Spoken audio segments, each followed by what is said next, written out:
Deadline ಮುಗಿದ್ರೂ ಕೂಡ ಮನೆ ಸಿಗ್ತಾ ಇಲ್ಲ ಅಂತ ಹೇಳಿ ಅಲ್ಲಿನ ಜನ ಆಕ್ರೋಶವನ್ನ ವ್ಯಕ್ತಪಡಿಸ್ತಾ ಇದ್ದಾರೆ. ರಾಜೀವ್ ಗಾಂಧಿ ವಸತಿ ನಿಗಮದ ವಿರುದ್ಧ ಪ್ರತಿಭಟನೆಗಿಳಿದಿದ್ದಾರೆ.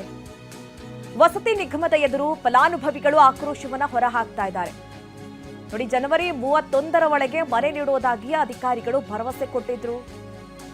ಆ ಡೆಡ್ಲೈನ್ ಮುಗ್ದಾಗಿದೆ, ಆದ್ರೆ ಇದುವರೆಗೂ ಕೂಡ ಮನೆ ನೀಡಿಲ್ಲ. ಭರವಸೆ ನೀಡಿದ ದಿನಾಂಕ ಮುಗಿದ್ರೂ ಕೂಡ ನೋ ರೆಸ್ಪಾನ್ಸ್. ವಿಧಾನಸೌಧದ ಮುಂದೆ ವಿಷ ಸೇವಿಸುವ ಬೆದರಿಕೆಯನ್ನ ಹಾಕ್ತಾ ಇದ್ದಾರೆ ಪ್ರತಿಭಟನಾಕಾರರು.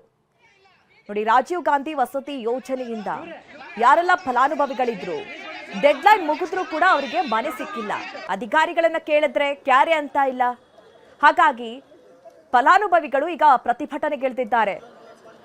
ಅದನ್ನ ಗಮನಿಸ್ತಾ ಇದ್ದೀವಿ. ಆಕ್ರೋಶವನ್ನ ಹೊರ ಹಾಕ್ತಾ ಇದ್ದಾರೆ. ಜನವರಿ 31 ಡೆಡ್ಲೈನ್ ಇತ್ತು. ಡೆಡ್ಲೈನ್ ಮುಗ್ದು ಹೋಗಿದೆ. ನೋ ರೆಸ್ಪಾನ್ಸ್ ಅಧಿಕಾರಿಗಳಿಂದ. ಬೆಂಗಳೂರು ನಿಗಮದ ಕಚೇರಿ ಮುಂದೆ ಪ್ರತಿಭಟನೆಯನ್ನ ನಡೆಸ್ತಾ ಇದ್ದಾರೆ. ತಾವು ಒಂದಷ್ಟು ಅಮೌಂಟ್ ಅನ್ನ ಕಟ್ಟಿದ್ರು. ಆ ಅಮೌಂಟ್ ಪಾವತಿ ಮಾಡಿರುವಂತಹ ದಾಖಲೆಗಳನ್ನ ಕೈಯಲ್ಲಿ ಹಿಡಿದು ಪ್ರತಿಭಟನೆಯನ್ನ ಮಾಡ್ತಾ ಇದ್ದಾರೆ. ನಮಗೆ ಮನೆ ಕೊಡೋವರೆಗೂ ಕೂಡ ನಾವು ಹೋಗಲ್ಲ ಅಂತ ಹೇಳಿ ಪಟ್ಟು ಹಿಡಿದು ಕೂತಿದ್ದಾರೆ. ಈ ಸಂದರ್ಭದಲ್ಲಿ ಅಧಿಕಾರಿಗಳು ಮತ್ತು ಫಲಾನುಭವಿಗಳ ನಡುವೆ ವಾಗ್ವಾದ ಕೂಡ ನಡೆಯಿತು. ವಿಧಾನಸೌಧದ ಮುಂದೆ ವಿಷ ಸೇವಿಸ್ತೀವಿ ಅಂತ ಹೇಳಿ ಬೆದರಿಕೆ ಕೂಡ ಹಾಕಿದ್ದಾರೆ.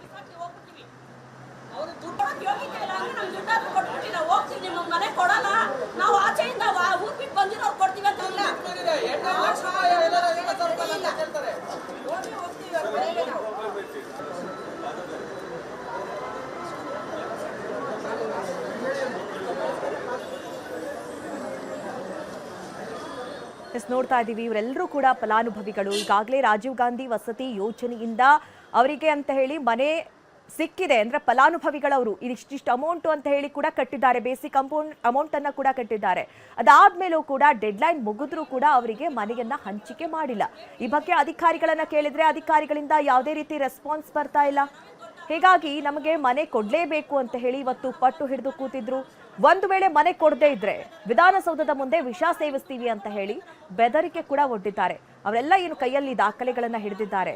ಬೇಸಿಕ್ ಅಮೌಂಟ್ ಅನ್ನ ಕಟ್ಟಿರುವಂತಹ ದಾಖಲೆಗಳು, ಮತ್ತೆ ಅವರೆಲ್ಲರೂ ಕೂಡ ಫಲಾನುಭವಿಗಳು ಅನ್ನೋದಕ್ಕೆ ಇರುವಂತಹ ಡಾಕ್ಯುಮೆಂಟ್ಸ್ ಅದು. ಸರ್, ನಾವು 2017-18ರಲ್ಲಿ 1 ಲಕ್ಷ ಬಹುಮಡಿ ಯೋಜನೆಗೆ ಅಪ್ಲಿಕೇಶನ್ ಹಾಕಿದ್ವಿ.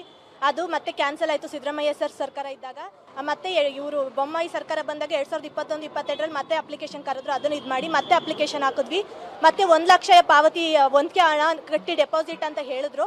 ಅವಾಗ ಪೇ ಮಾಡಿದ್ವಿ. ಪೇ ಮಾಡಿದ್ಮೇಲೆ ಮತ್ತೆ 2022-23ರಲ್ಲಿ BBMPಯ ಅಮೃತ ಮಹೋತ್ಸವ ಯೋಜನೆ ಇದೆ ಅಂತ ಹೇಳಿದ್ರು. ಅದರಲ್ಲಿ ಸಬ್ಸಿಡಿ ಕೊಡ್ತೀವಿ, ಸಹಾಯಧನ ಅಂತ ಹೇಳಿ ಅದನ್ನು ಅಪ್ಲಿಕೇಶನ್ ಹಾಕಿ ನಮ್ದು ಎಲ್ಲ ಆಗಿ ಮಾಜೂರ ಎಲ್ಲ ಆಗಿ ನಮ್ದು ದುಡ್ಡು ಬಂದಿದೆ 5 ಲಕ್ಷ. ಮತ್ತೆ 3 ಲಕ್ಷ ನಾವು ಎಕ್ಸ್ಟ್ರಾ ಅಮೌಂಟ್ ಕೂಡ ಲೋನ್ ಕೂಡ ಎಲ್ಲ ಮಾಡಿ ನಾವು ಡೆಪಾಸಿಟ್ ಕೂಡ ಎಲ್ಲ ಆಗಿದೆ. ನಮಗೆ ತಿಂಗಳ ಲೋನು ಬರ್ತಾ ಇದೆ. ಆದರೆ ಇವರು ಅದು 10 ತಿಂಗಳಾಗಿದೆ BBMP ದುಡ್ಡು ಬಂದು ನಮ್ಗಿನ್ನ ಇವರು ಮನೆಗೆ ಇದು ಮಾಡ್ತಾ ಇಲ್ಲ. ಅವಾಗ ಈಗ ಬಂದರೆ ನಮ್ಗೆ ಯಾವುದೇ ಕಾಲ್ ಬಂದಿಲ್ಲ, ಏನು ಮಾಡಿಲ್ಲ. ಇವತ್ತು ಮೊನ್ನೆ ಶನಿವಾರಕ್ಕೆ ಮುಗಿದಿದೆ ಅವ್ರು ಹೇಳಿ. ಅವ್ರು ಏನು ನಮ್ಗೆ ಇನ್ಫಾರ್ಮ್ ಮಾಡಿಲ್ಲ. ಇವಾಗ ಬಂದರೂ ನಮ್ಗೇನು ಹೇಳಿಲ್ಲ ಸರ್. ನಾವು ಅದಕ್ಕೆ ಅವ್ರು ಕೊಡೋವರೆಗೂ ನಾವು ಇಲ್ಲೇ ಇರ್ತೀವಿ, ನಾವು ಹೋಗಲ್ಲ ಸರ್. ನಮಗೂ EMI ಎಲ್ಲ ಕಟ್ಟಿ ಬಾಡಿಗೆ ಕಟ್ಟಿ ಸಾಕಾಗಿದೆ. 2 ಕಡೆ ಮನೆನೇ ಇಲ್ಲ ಅಂದಮೇಲೆ ನಾವು EMI ಕಟ್ತಾನೆ.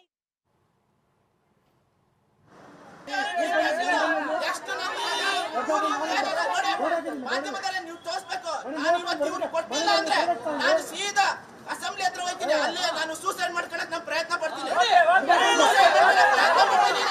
ಸೂಸೈಡ್ ಮಾಡ್ಕೊತೀನಿ.